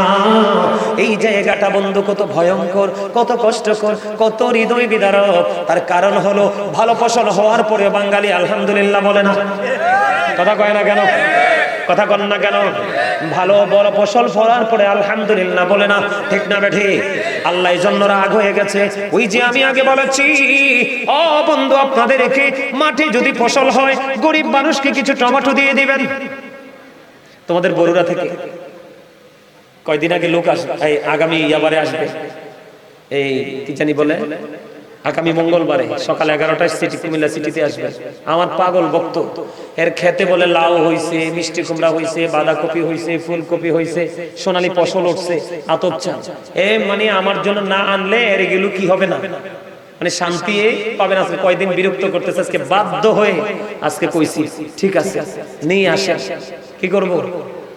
দেখতেছি যে বাঁচার কোন রাস্তা, বলছে নিয়ে আসেন। বলছে 11 মঙ্গলবারে সকাল 11টায় এই কুমিল্লা সিটিতে নিয়ে আসবে, কারণ এটা জায়েজ আছে। আমার নবীজিকে এক মহিলা একবার নিজের হাতে সুন্দর একটা কাঁথা বুনে আমার নবীজিকে বলল, নবী গো, এই কাঁথাটা আমি আপনার জন্য বুনেছি, আপনাকে আমি দিতে চাই। তখন নবীজি বললেন দাও। নবীজি গ্রহণ করেছেন। ঠিক তেমনি ভালোবেসে যদি কেউ কিছু দেয়, সেটাকে গ্রহণ করা যায়। ঠিক না বলেন? এই জন্য বললাম বন্ধু, আপনার মাঠে যা হবে, উপার্জন যা হবে, ও তা থেকে আপনি যে কোনো সেক্টরে খরচ করবেন, দেখবেন আপনার কোনো কিছুই কখনোই নষ্ট হবে না। আর যদি আপনি কি করেন, সঠিকভাবে যদি আপনি খরচ না করেন, আপনি চাইলেও শক্ত করে বেঁধে রাখতে, ঠিক না বেঠিক? আরো জোরে। তাহলে দান করার দরকার আছে না নাই? একটা খেজুর হলেও দান করে যাবে। দান করলে লাভ হয় কি জানেন? আল্লাহ সন্তুষ্টির জন্য করবেন, মানুষকে দেখানোর জন্য নয়, লোক দেখানোর জন্য নয়। এদিক তাকান, আমি এক্সাম্পল দেই। ধরেন আমরা গ্রামের মানুষ, আপনারা গ্রামের মানুষ গরু পালেন না? গরু নবীজির হাদিসটা এমন, মানে মূল যে সারমর্মটা বোঝাচ্ছি, নবীজির হাদিসটা এমন, আপনি যদি ছোট্ট একটা গরুর বাচ্চা কিনেন, এটা বড় হবে না? বড় হয়ে একদিন বাচ্চা দিবে, বাচ্চাটা বড় হতে হতেই ওই গরুটা আবার একটা বাচ্চা দিবে, এই করতে করতে একটা থেকে কি হয়ে যাবে, পুরো ঘর ফিল আপ হয়ে যাবে। যাবে কি যাবে না? ঠিক তেমনি এই পৃথিবীতে আপনি 1টি 2টি টাকা করে খরচ করে যান, ঠিক আপনি পরিপূর্ণরূপে কয়েক, মানে গুণের কথা শেষ করতে পারবো না, অত বেশি গুণে আপনি এটা পেয়ে যাবেন। দান করবেন তো? কৃপণতা অবলম্বন করবেন না তো? ওই নবীজির হাদিসটা মনে রাখবেন, সব দিব কেন আমি, আমার সন্তানের জন্য রাখবো, আমার জন্য রাখবো, তবে সুদের টাকা, ঘুষের টাকা, চুরি ডাকাতির টাকা দিয়ে নিয়ে এই টাকা দান করলে লাভ হবে না, উল্টো মাইর খেতে হবে। কি খেতে হবে? উল্টো মাইর খেতে হবে। ঠিক না? ঠিক বুঝতে পারছেন তো? এবার আসেন, আপনার আমার মধ্যে হেদায়াত নাই। আমাদের বর্তমান সমাজে কিন্তু ওয়াজ হচ্ছে, জুমা হচ্ছে, নামাজ হচ্ছে, সব হচ্ছে, কিন্তু সেই পরিমাণে মানুষের কি হেদায়েত আছে? বিশেষ করে মুরব্বীরা এখন যথেষ্ট নমনীয় আছে, কিন্তু আমাদের যে যুব সমাজ, এটা ধ্বংস হয়ে গেছে। আমি যুব সমাজ নিয়ে খুব আতঙ্কিত, বিশ্বাস করেন, আমি খুব টেনশনে আছি। বেঈমান কাফেরেরা আমাদেরকে মারার জন্য, দেখছেন নি চাঁপাই নবাবগঞ্জে কি হয়েছে? আমাদের বাংলাদেশের গাছ কেটেছে, আবার মারতে এসেছে, আবার বোমাও ফুটাইছে।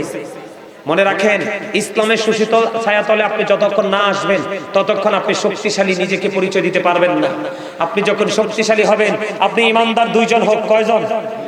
বেঈমান কাফের 200 জন হোক, এই 2 জনের কাছে 200 জন কাবু হয়ে যাবে। ঠিক না বলেন?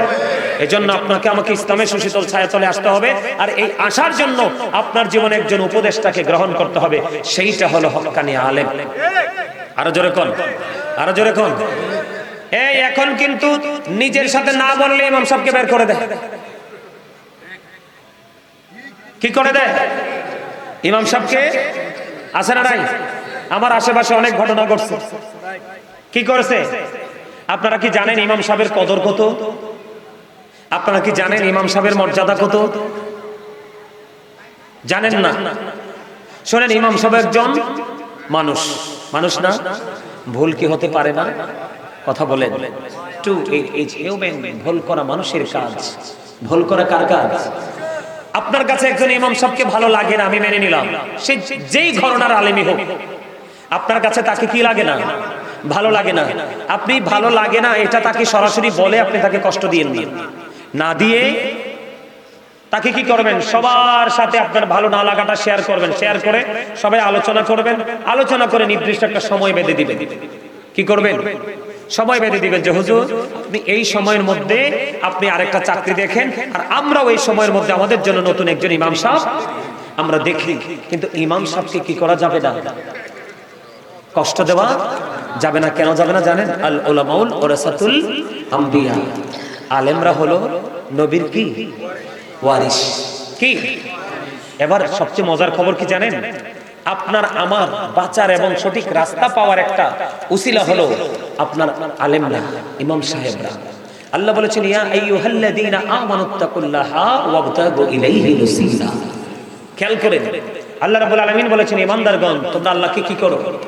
ভয় করো, এবং আল্লাহকে পাওয়ার জন্য তোমরা উসিলা তালাশ করো। হুজুর উসিলাটা কি? আল্লাহ বলেছেন, আকুনু মা'আস সাদিকিন, সত্যবাদী লোক। এখন এই ট্রুথফুল ম্যান কারা?